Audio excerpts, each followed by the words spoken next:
Task है ये, बिल्कुल भी कॉम्प्लिकेटेड केस नहीं है। तो VSEPR थ्योरी क्या होता है?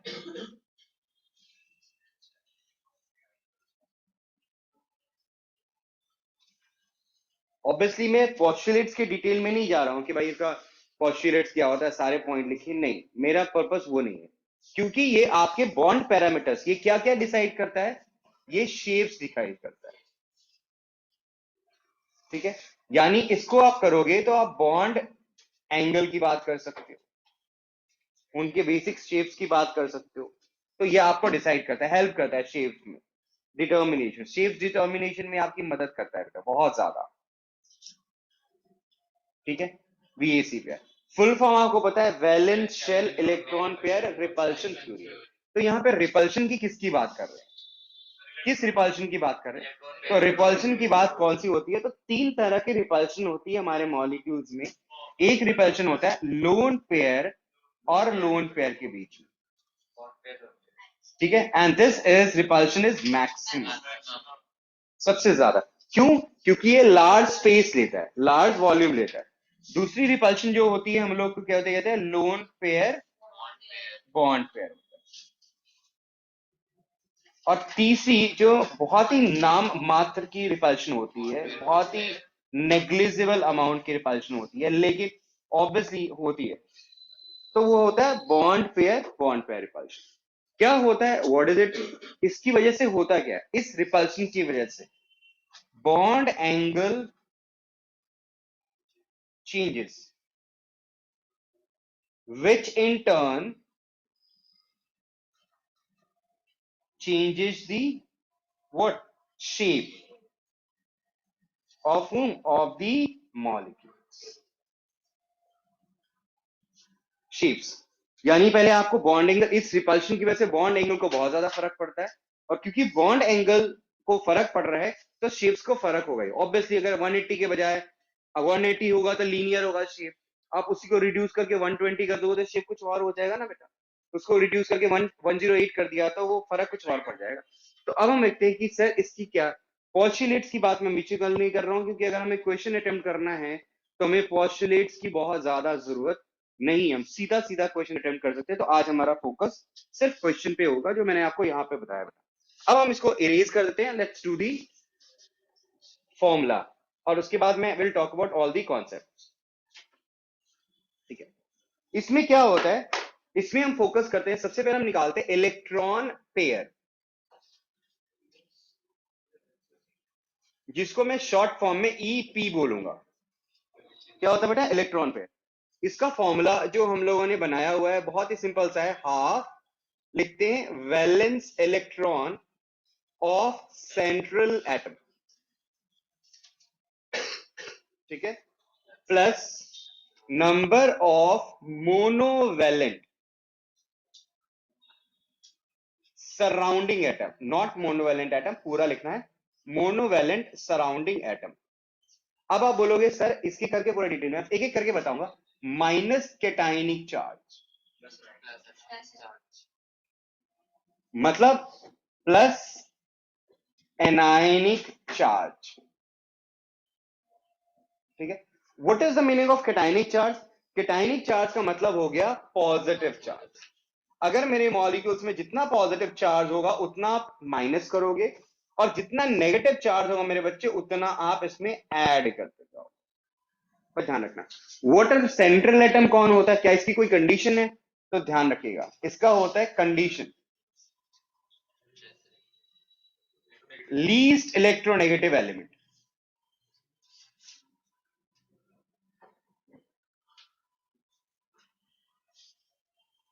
Accept hydrogen. याद रखना है ये बात हम लोगों को, हाइड्रोजन क्योंकि एक से ज्यादा बॉन्ड नहीं बना सकता, इसलिए हम हाइड्रोजन को सेंट्रल एटम की तरह ट्रीट नहीं करते।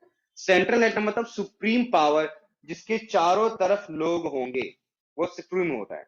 तो ये सुप्रीम कौन होता है? जो कम, थोड़ा सा नॉर्मल न्यूट्रल आदमी, जो शांत स्वभाव का इंसान होता है। ज्यादा उग्र स्वभाव के इंसान को हम नहीं कह सकते, तो नॉर्मली कहते हैं वो बैलेंस आउट करके रहना, ठीक है, लेस इलेक्ट्रोनेगेटिव, किसी को छेड़खानी नहीं कर रहा है किसी के साथ।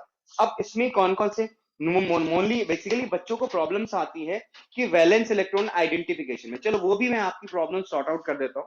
अगर आपका नोबल गैस हुआ, जो कि अक्सर यूज होता है, मैं नोबल गैस में बताता हूँ।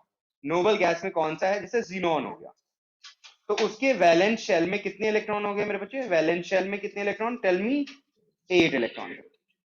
ठीक है। और दूसरा होता है जो हम ज्यादा कंफ्यूजन जिसमें नहीं हो, हमें थोड़ा हो जाता है, वो होता है हेलोजेंस। हेलोजेंस में कौन हो गया, फ्लोरीन हो गया, क्लोरीन हो गया मेरे बच्चे, ब्रोमीन हो गया, आयोडीन, इन सब में कितने इलेक्ट्रॉन्स है, 7 इलेक्ट्रॉन। नोबल गैसेस में कितने इलेक्ट्रॉन्स है, जीनोन। क्योंकि जीनोन के ही वेल नोन कंपाउंड्स होते हैं, तो और किसी में कंफ्यूजन क्रिएट ही नहीं करना, उसके 8 इलेक्ट्रॉन लेना और हेलोजेंस के 7 इलेक्ट्रॉन लेने। अब मोनोवैलेंट कौन से होते हैं, तो मोनोवैलेंट के बारे में मैंने सिंपल सा बताया था, जिनकी वैलेंसी 1 होती है, whose valency is equal to 1। अब क्या इसमें एग्जाम्पल है, बहुत सारे एग्जाम्पल है इसमें, hydrogen, fluorine, chlorine, bromine, iodine, फिर सोडियम, पोटेशियम एक्सेट्रा, अगर है तो। वैसे ये सारे होते नहीं है, बेसिकली आप इसको कंफ्यूजन नहीं रखिए, आप इसको हटा ही दीजिए। बट मोनोवैलेंसी में मोनोवैलेंट की बात कर रहा हूँ।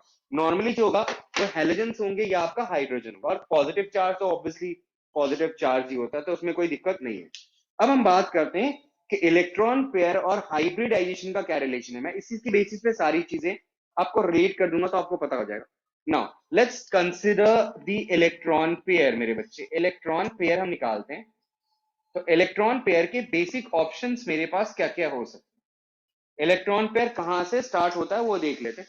इलेक्ट्रॉन पेयर मेरे बच्चे 2 से स्टार्ट होगा, फिर 2 के बाद नेक्स्ट हो गया 3, फिर 3 के बाद नेक्स्ट हो गया 4, 4 के बाद नेक्स्ट हो गया 5, 5 के बाद नेक्स्ट हो गया 6, 6 के बाद नेक्स्ट हो गया 7। मेरे हिसाब से इसके अलावा मेरे पास कोई चॉइस नहीं बनता। 2 इलेक्ट्रॉन पेयर्स हैं, तो अब हम देखते हैं कि हमारे ऑर्बिटल्स, मैं बच्चों को ऐसे ही लर्न करवाता हूं, आप इजीली कर पाएंगे। एस, मेरे पास ऑर्बिटल्स 4 ऑर्बिटल्स हो, ठीक है। We have how many orbital, S orbital है, पी ऑर्बिटल है, डी ऑर्बिटल और एफ ऑर्बिटल है। मेरे ख्याल सभी को बच्चा है। It can have maximum capacity कितनी है, मैक्सिमम लिमिट लिख लेते हैं इसकी, 1 इलेक्ट्रॉन पेयर को होल्ड करने की, इसकी 3 इलेक्ट्रॉन पेयर को होल्ड करने की, इसकी 5 इलेक्ट्रॉन पेयर को होल्ड करने की, इसकी 7 इलेक्ट्रॉन पेयर को होल्ड करने की। इसकी कैपेसिटी के ऊपर बहुत फोकस करना है कि इनकी मैक्सिमम कैपेसिटी, मैक्सिमम लिमिट कितनी है। तो एक जो होता है एस, जो हो सकता है वो 1 इलेक्ट्रॉन पेयर को होल्ड कर ले, या पी जो होता है वो 3 इलेक्ट्रॉन पेयर को होल्ड कर सकता है मैक्सिमम। डी के अंदर आप मैक्सिमम 5 डाल सकते हो, और एफ के अंदर आप 7 डाल सकते हो, अगर यहां पे हम पहुंचते हैं तो। अब आप बोलोगे सर क्या है, तो 2 है, तो 2 में एस सबसे पहला स्टार्टिंग ऑर्बिटल, लोएस्ट ऑर्बिटल हमारा एस ही डिफाइन करते हैं, तो एक मैंने एस में डाल दिया जी, क्योंकि इसकी कैपेसिटी एस की है। फिर दूसरा क्या हो जाएगा, पी में डालेंगे, तो 2 इलेक्ट्रॉन पेयर वाली के हाइब्रिडाइजेशन मेरे बच्चे एसपी हो जाएगी। Now we have 3 electron pair, तो एस की कैपेसिटी तो एक ही है, तो बाकी बचा हुआ 2 किस में डाल दिया, पी, तो यानी एसपी। सेम क्या हो जाएगा बेटा, एसपी, इसमें क्या हो जाएगा बेटा, sp3d। नेक्स्ट क्या हो गया, sp3d2, और उसके बाद क्या हो जाएगा, sp3d3। डी तो 5 तक रख सकता है, हम जाएंगे नहीं उसके आगे, हम नहीं जा रहे हैं, बट 5 तक वो रख सकता है अगर जरूरत पड़े तो, अदरवाइज ये हमारा वो। तो क्या, सबसे पहले इलेक्ट्रॉन पेयर निकालना हम लोगों ने सीख लिया, फिर हमने देखा कि इलेक्ट्रॉन पेयर से हम हाइब्रिडाइजेशन कैसे प्रिडिक्ट करते हैं, वो चीज होता है। दूसरी बात, क्योंकि अभी जब आपने VACPR थ्योरी पढ़ा, तो उसमें ऑब्जर्व किया लोन पेयर की बात मैंने की, कि जो हमारा सबसे अच्छा या सबसे ज्यादा या सबसे बेस्ट रिपल्शन होता है वो लोन पेयर होता है। इसलिए एक मॉलिक्यूल्स में कितने लोन पेयर हैं ये भी जानना बहुत जरूरी होता है, क्योंकि लोन पेयर हमारे स्ट्रक्चर को बहुत ज्यादा डैमेज करता है। तो अब हमारा वो तरीका क्या होता है, यहां देखिएगा मेरे बच्चे, बहुत आसानी से कैलकुलेट करेंगे। What is the formula to calculate lone pair, जिसको हम LPB कहते हैं। तो ये क्या होता है, इसका फॉर्मूला होता है electron pair minus number of surrounding atom. उससे आप बहुत इजीली क्या निकालेंगे, सराउंड। यानी आप इसको दूसरे तरीके से क्या करते हैं, इसको फॉर्मूले में बहुत सारे लोग टेक्निकल टर्म में यूज करते हैं, मैं जो भी लिख रहा हूं बहुत लेमन टर्म में लिख रहा हूं आपको। Electron pair minus number of surrounding atom, इसको कुछ लोग बॉन्ड पेयर्स भी बोल लेते हैं, मैं नहीं बोल रहा हूं आपको, बहुत इजीली आप निकाल। कोई इश्यू तो नहीं है मेरे बच्चे।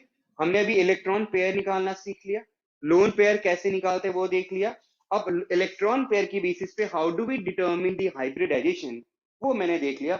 अब मैं हर एक हाइब्रिडाइजेशन का शेप जब बता दूंगा तो ये क्वेश्चन में फिट करना रह जाएगा और कोई भी इश्यूज नहीं रहेगी। पहले हम क्वेश्चन देख लेते हैं और उसके बाद मैं पहले मैं वो बताता हूँ शेप्स के बारे में, तो थोड़ी सी क्लैरिटी आ जाएगी। ठीक है, what are the possibilities we have. तो क्या इरेज कर सकता हूँ इसको?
ठीक है बेटा, ये आपको पता होना चाहिए कि लोन पेयर जीरो हो तो एंगल कितना होगा, और यहां जो एंगल होगा it will be less than 120 degree.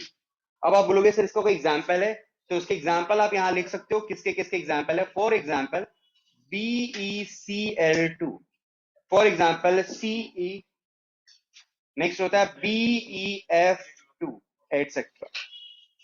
ठीक है, इनफैक्ट आप एल्काइन के बारे में अगर पढ़ोगे तो एल्काइन की हाइब्रिडाइजेशन भी sp होती है। अच्छा, sp2 में कौन कैटेगरी आता है? sp2 में हमारा अगर प्योर देखोगे तो इसमें कौन सा, इसका एग्जांपल अगर देखोगे तो इसमें आपका एग्जांपल आ गया BF3, फिर आ गया BCl3। ठीक है, यहां पे देखते जाइएगा बेटा, फिर क्या होगा BBr3, फिर आप लिखोगे AlCl3 एटसेट्रा।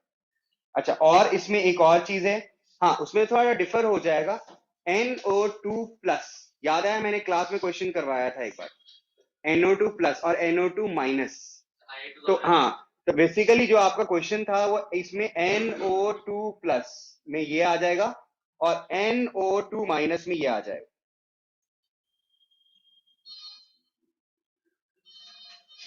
ठीक है, ये सारे आपके एंट्रेंस क्वेश्चन में बहुत बार आता है, एग्जाम में बॉन्ड एंगल रिलेटेड क्वेश्चन बहुत बार पेपर में आया हुआ है, तो आप देखिएगा। क्लियर है मेरे बच्चों को? एग्जाम्पल्स कैसे फिट बैठेगा आप अपने फॉर्मुलेज वाइज देखोगे तो समझ में आ जाएगा। मैं इसकी एग्जाम्पल्स एक एक करके मैं करा दूंगा आपको। क्या मैं मूव ऑन कर सकता हूँ मेरे बच्चे? अगर आपको ये लर्न नहीं है तो आपको बहुत प्रॉब्लम आएगी बेटा, बहुत ज्यादा क्वेश्चन अटेम्प्ट करने के लिए। इसलिए अभी आप लर्न कर लीजिएगा और मैं हर बच्चे से क्वेश्चन पूछूंगा ये। ठीक है समीक्षा जी, ध्यान रखिएगा, क्लास में रहिएगा बेटा। ठीक है, तो ये याद होना चाहिए आपको कि भाई किसका क्या स्ट्रक्चर पॉसिबल है। ठीक है, मैंने आपको बता दिया sp3 इलेक्ट्रॉन पेयर है पहला वाला, ये हाइब्रिडाइजेशन है और ये सारे शेप्स पॉसिबल है।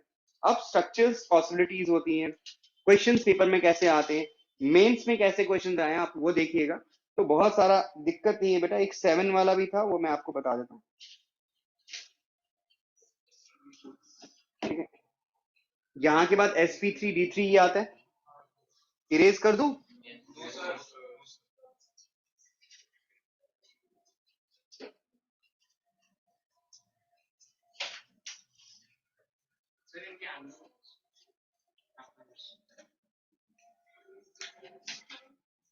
Angle is 109 degree 28 minutes. यहाँ पे the angle goes down to 107 degree. यहाँ पे the angle is approximately 104 degree. यहाँ पे इन दोनों के बीच का एंगल इज 90 डिग्री। लेकिन अगर इसको हम इसी दोनों को हम लोग कहते हैं एक्सियल बॉन्ड। एक्सियल बॉन्ड क्या होता है? स्लाइटली लॉन्गर होता है। ठीक है, किसकी वजह से? Due to repulsion. और ये यहाँ पे जो एंगल होता है, अगर इन दोनों के एंगल की बात करोगे तो ये 120 डिग्री होता है। स्क्वायर प्लेनर बेटा अपने हिसाब से एंगल डिफाइन कर लेना बेटा। और यहाँ पे जो हमारे क्वेश्चंस कैसे होते हैं वो अभी देख लीजिए, क्योंकि ये चीज बहुत इंपॉर्टेंट है। एंगल के साथ, स्ट्रक्चर के साथ, ज्योमेट्री के साथ बहुत इंपॉर्टेंट, बहुत सारे क्वेश्चंस आते हैं। मैं आपको दिखा देता हूं कैसे क्वेश्चन है। इरेज करूं? ये मैं इरेज कर देता हूं बस। ये इरेज किया। ठीक है, now for 7 the hybridization is sp3d3। तो we can have first option is lone pair 0, उसमें we have this shape। ठीक है, b b b b b। ठीक है, अब इसमें हमारे पास ये हो गया।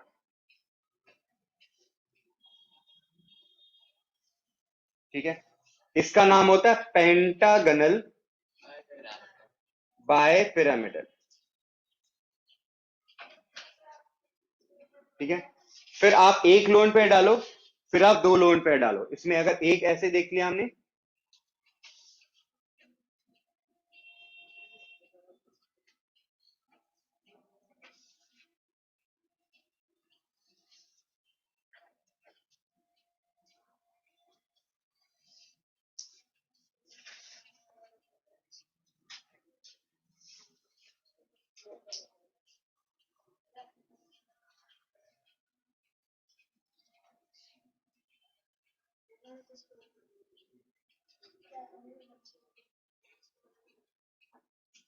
इसका नाम हो गया पेंटागनल प्लेनर, या सिंपल प्लेनर बोल देते हैं हम लोग इसको। और इसका नाम क्या होता है बेटा? Distorted octahedral. इसका नाम होगा पेंटागनल, और इसका नाम क्या होता है? Distorted octahedral. और ये हो गया सिंपल सा प्लेनर या पेंटागोनल प्लेनर कह सकते।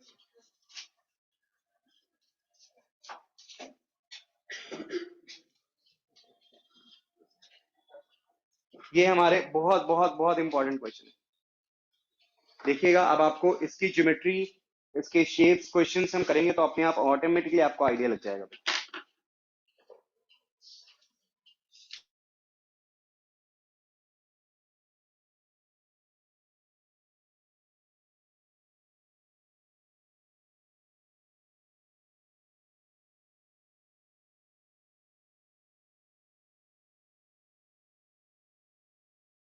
ये एनसीईआरटी का बहुत अच्छा क्वेश्चन। ठीक है, तब इसमें कैसे क्वेश्चन है ध्यान से देखिए। सेंट्रल एटम यहाँ पे कौन सा है? एल्यूमिनियम। यहाँ भी कौन है? एल्यूमिनियम। आपके पास इलेक्ट्रॉन पेयर निकालने का फॉर्मूला था, साथ में बोलते हैं इलेक्ट्रॉन पेयर का फॉर्मूला था half valence electron of central atom. यहाँ पे central atom is aluminium. Aluminium का एटॉमिक नंबर इज 13, तो हम लिखेंगे 2 8 एंड 3। तो इसके वैलेंस शेल में कितने इलेक्ट्रॉन्स होंगे? 3, तो हमने 3 लिख दिया। फिर लिखते हैं valence plus number of monovalent surrounding atom. तो यहाँ पे क्लोरीन एक सराउंडिंग एटम है, और उसकी अच्छी बात है मोनोवैलेंट भी है, तो उसको हम काउंट करेंगे। तो इट विल बी 6/2, यानी कि 3 आ गया।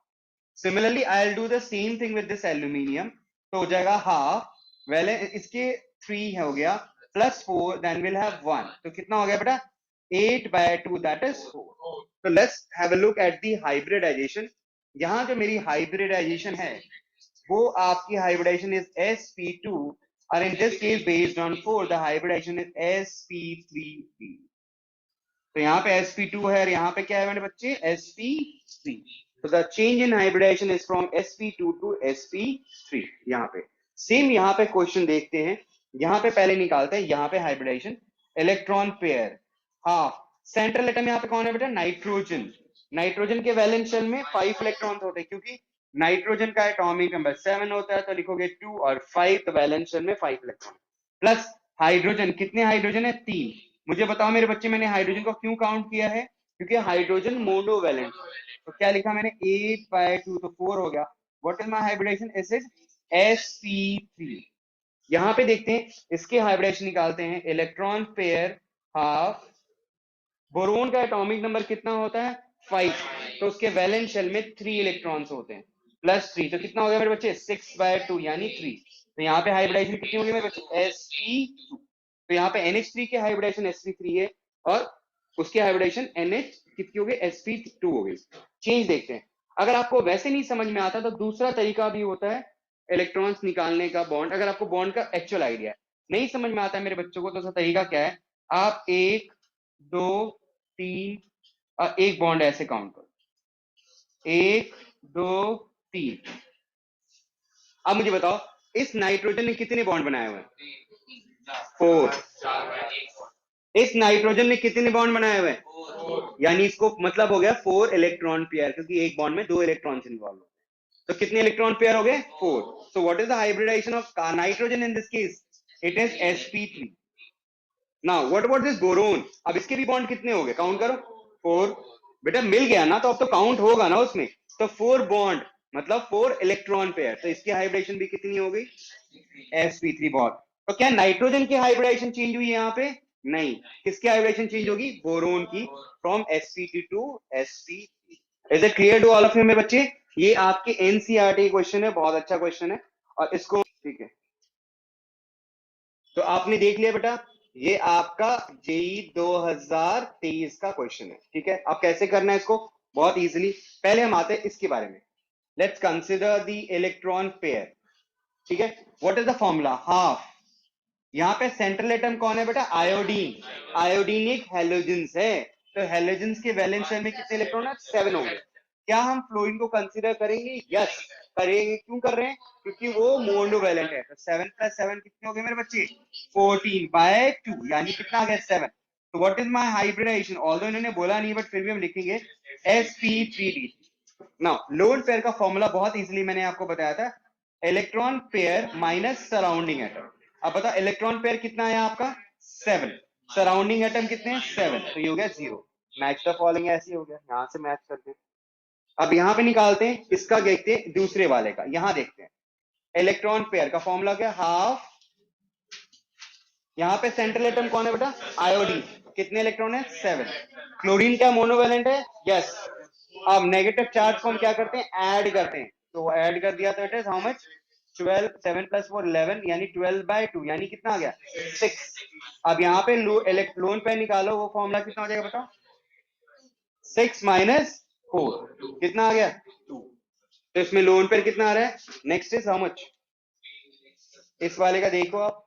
ठीक है अब इस यानी ये हमने निकाल दिया बेटा ICl4-. इज इट फाइन मेरे बच्चों. तो यहाँ पे इसको मैच करेंगे तो ये कितने आ गया इसमें कितने आ गया 2. XeF2 का निकालें. अच्छा ओके अब XeF2 का देखते हैं कौन बता रहा है मेरे बच्चे electron pair is equal to what half 8 + 2 यानी 10/2 तो कितना आ गया 5. अब लोन पे निकालो इट इज हाउ मच 5 - 2 कितना हो गया 3. तो यानी XeF2 का ये आ गया. अब देखो 3 ऑप्शन जब हो जाते हैं तो चौथे में मेहनत नहीं करते. This is the advantage of MCQs questions. जब 3 आ गया तो चौथा बाय डिफॉल्ट आपको पता है इसमें 1 क्लोन पेयर हो जाएगा. आप तो इसको कैलकुलेट कर सकते हो. मैंने यहाँ पे शेप्स नहीं बनाया वो शेप्स भी बना देता हूं. याद करो आपको मैंने लिखवा दिया है यहाँ पे आपको याद होगा मैंने ऑब्वियसली पूरा का पूरा लिखवाया है कि लोन पेयर अगर हो अगर हाइब्रिडाइजेशन ये हो तो क्या शेप्स पॉसिबल है. तो पहले वाले का शेप्स बताते हैं. हाइब्रिडाइजेशन आपकी sp3d3 है और लोन पेयर आपका 0 है, तो बताइए क्या पॉसिबिलिटीज बनती है? पेंटागोनल बायपिरामिडल बना ले। ये पहले हम पेंटागन बना लेते हैं, जिसमें सेंट्रल एटम हमारा आयोडीन है और 7 जगह पे फ्लोरीन रखना है, एक तो उसके प्लेनर पे और 2 एक ऊपर और दूसरा नीचे। 1 2 3 4 5। इज इट फाइन मेरे बच्चे? Now let's do the same question. ये बताइए what is the hybridization in this case? क्योंकि हमारा इलेक्ट्रॉन पेयर हो गया तो हाइब्रिडाइजेशन sp3d2। कौन बता रहे हैं मेरे बच्चे इस क्वेश्चन का आंसर? हाँ आप इसका बताइए। हाँ sp3d2 विथ 2 लोन पेयर। याद करो बेटा, स्क्वायर प्लेनर कैसे बनाएंगे?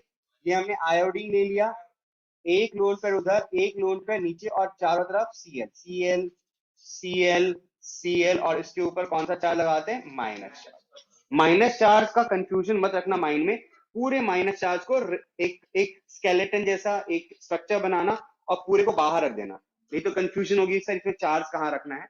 इसका बताओ XeF2 का क्या?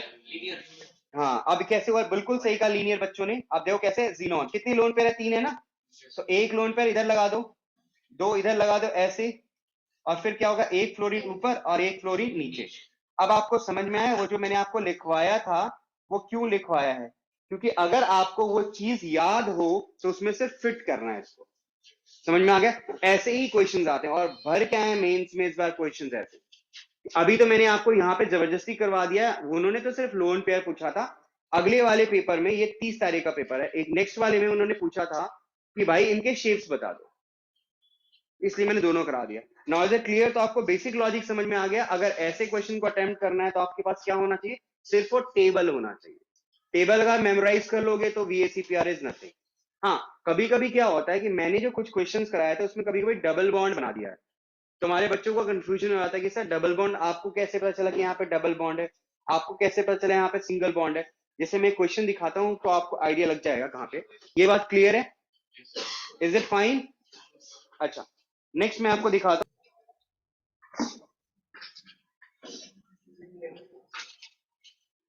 ये 24 मेंस मतलब ये जो हमारा जेई मेंस 2023 ये 24 जैन को जो पेपर हुआ था उसका एक टेंटेटिव पेपर है। तो उन्होंने पूछा था व्हाट इज द हाइब्रिडाइजेशन। उन्होंने बहुत इजी सा पूछा था, कोई बहुत ज्यादा कॉम्प्लिकेशन नहीं था। XeF4 SF4 और BrCl3, इन्हीं में उन्होंने पूछा था कि सेंट्रल एटम के हाइब्रिडाइजेशन क्या है। क्या नहीं निकाला था? अभी निकाल लेते हैं हम लोग। इलेक्ट्रॉन पेयर कैसे निकालोगे? इसके सेंट्रल एटम कितने हैं? 8 + 4 कितना हो गया? ये 12/2 तो 6 आ गया। तो इसकी हाइब्रिडाइजेशन कितनी हो गई मेरे बच्चे? sp3d2। ठीक है। अच्छा यहाँ पे देखते हैं। अच्छा लोन पेयर कितना आ रहा है? इसमें 2 आ रहा है। अगर लोन पेयर निकालते हैं, यहाँ पे निकालते हैं इलेक्ट्रॉन पेयर, तो पता है हाफ क्या हो गया? 6। आपको पता है सल्फर का एटॉमिक नंबर 16 होता है, तो वैलेंस शेल में 2 8 और 6 आ गया, तो यानी 6 + 4 कितना हो गया मेरे बच्चे? 10/2 यानी कि 5 हो गया। तो इसकी हाइब्रिडाइजेशन क्या हो गई मेरे बच्चे? sp3d with how many lone pair? यहाँ पे है 5 - 4 यानी 1 हो गया। इलेक्ट्रॉन पेयर निकालो। ब्रोमीन एक हेलोजेंस है तो उसके सेंट्रल एटम में 7 हो गए 3, तो 10/2 यानी कितना हो गया? 5। तो अब इसकी हाइब्रिडाइजेशन कितनी हो गई मेरे बच्चे? sp3d। और लोन पेयर कितना हो गया इसमें? 5 - 3 यानी 2। शेप्स अगर आप प्रिडिक्ट करना चाहते हो तो शेप्स बहुत इजीली प्रिडिक्ट कर सकते हैं। इन्होंने 4 ऑप्शन दिए थे और ऑप्शन भी इनका कुछ अजीब गरीब ही था। इसमें तो भाई क्या ही है, बहुत अच्छा है। sp3d2 sp3d sp3d sp3 sp3 sp3 dsp2 sp3 sp3 4 option दिए बचे। शेप्स बता दो इसका कैसा होगा शेप? कौन बता रहा है मुझे? XeF4 का ये तो अभी जस्ट बताया था ना, यहाँ पे 2 लोन पेयर डालो ना तो ये क्या हो गया? बहुत अच्छे, बिल्कुल सही कहा, स्क्वायर प्लेन है, बहुत अच्छे। SF4 का शेप याद करो बेटा, हाइब्रिडाइजेशन sp3 है और एक लोन पेयर C100, तो ऐसे हमने एक लोन पेयर वैसे रख दिया, फिर 1 2 3 और 4। मैंने आपको बताया था, पहले भी बताया था, फिर बता रहा हूं कि एक्सियल पोजीशन पे रिपल्शन होती है, इसलिए लोन पेयर को कभी भी एक्सियल पे नहीं रखा जाता। एक्सियल मतलब ऊपर और नीचे। यहाँ पे लोन पेयर को नहीं रखना, चाहे जहां मर्जी रख दो वहां पे। अच्छा ये वाला पोजीशन अप्रोप्रिएट है क्योंकि अगर यहाँ पे रखोगे तो रिपल्शन फिर ज्यादा हो जाएगी। दूर करना, साइड करना जितना कर सकते हो। BrCl3 ये यहाँ पे एक क्लोरीन आ गया, एक यहाँ पे दूसरा क्लोरीन आ गया, और ये यहाँ पे तीसरा क्लोरीन आ गया, और ये हमारे 2 लोन पेयर हो गए। तो इन 2 लोन पेयर्स में थोड़ी सी रिपल्शन होती है, और इस रिपल्शन की वजह से कहीं ना कहीं जो टी शेप है थोड़ा सा मुड़ जाता है। तो कुछ लोग इसको टी शेप भी बोलते हैं, वो भी सही है, और ज्यादा अप्रोप्रिएट बोलना है तो हो गया बेंट टी शेप। तो अगर आपके पेपर में बेंट टी शेप भी लिखा हो तो आप बेंट टी शेप को ही प्रेफर कीजिएगा। हाँ, दोनों लिख दीजिएगा, टीचर को जो अच्छा लगे अपना अकॉर्डिंगली समझ लो। क्लियर है? तो बेसिक आइडिया हो गया। अब मैं आपको लोन पेयर वाला वो बॉन्ड के वाला क्वेश्चन भी कराता हूँ कि कैसे हमारा होता है। क्या इरेज कर सकते हैं इसको? अच्छा, ना देखो बेटा नेक्स्ट क्या होता है। अब मैंने कहा XeO3, XeO2F2, XeOF4, ये बहुत अच्छा क्वेश्चन है, बहुत अच्छा। अब देखो क्या है, पहले आप इलेक्ट्रॉन पेयर निकालो। इसमें सेंट्रल एटम कौन है? जीनॉन है, 8। अब मुझे आप बताएंगे बेटा, हम ऑक्सीजन को यहाँ पे कंसिडर करेंगे? सराउंडिंग एटम में मैंने एक टर्म लिखवाया था, what is, it should be monovalent. Oxygen will not be consider क्योंकि वो मोनोवेलेंट नहीं है, तो सीधा हमने 8/2 कर दिया था। 8/2 मतलब कितना हो गया? 4। So now what is the hybridization in this case? बहुत अच्छा, sp3। Calculate the lone pair, how much it will? 1। अब मेरे बच्चे थोड़ा सा कंफ्यूजन होता है जब मैं शेप्स बनाऊंगा, तो इसमें लोगों को थोड़ी सी दिक्कत हो जाती है। शेप्स में देखो क्या किया मैंने, उसको बहुत केयरफुली देखना है।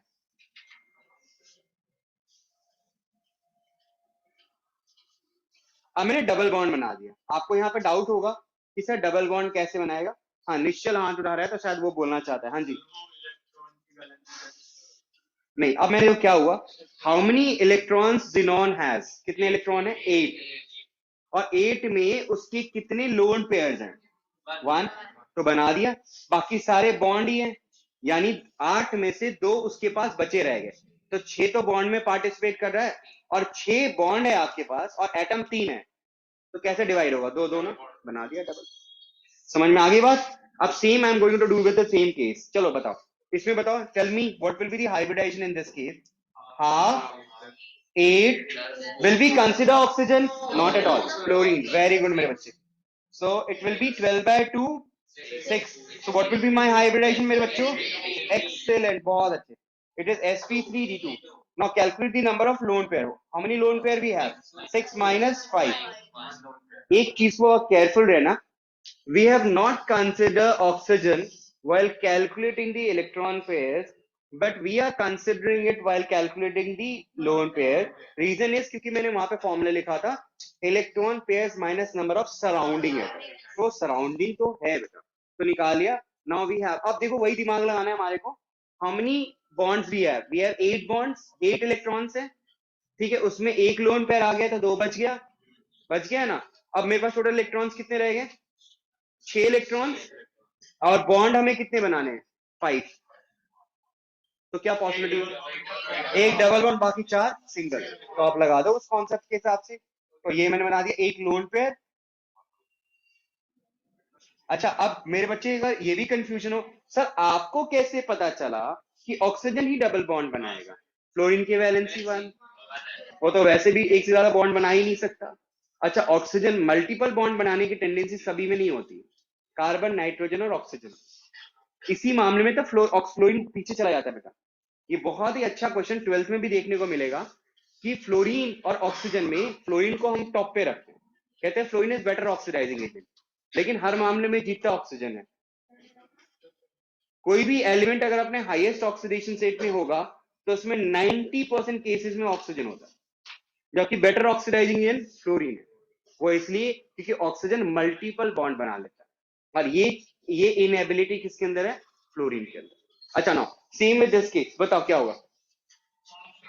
इलेक्ट्रॉन पेयर हाफ 8+2, बहुत अच्छा, बहुत अच्छा। हाइब्रिडाइजेशन इज 5 - 4 1, सेम वही हो गया। अब वही दिमाग वही लगाना। अब मुझे बताओ, यहां पे थोड़ा सा दिमाग लगाना है। डबल बॉन्ड कितने हो जाएंगे? 8 इलेक्ट्रॉन्स, 6 बचे हुए रह जाएंगे, क्योंकि 2 तो लोन पेयर हो गए, एक तो लोन पेयर हो गए, 2 इलेक्ट्रॉन खत्म। 6, हाँ, कितने डबल बॉन्ड हो गए? 2 डबल बॉन्ड। एक लोन पेयर sp3 इधर सीसो सेव होगा ना, याद होगा।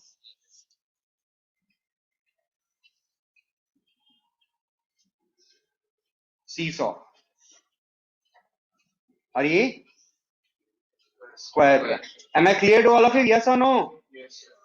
चलो किसमें किसमें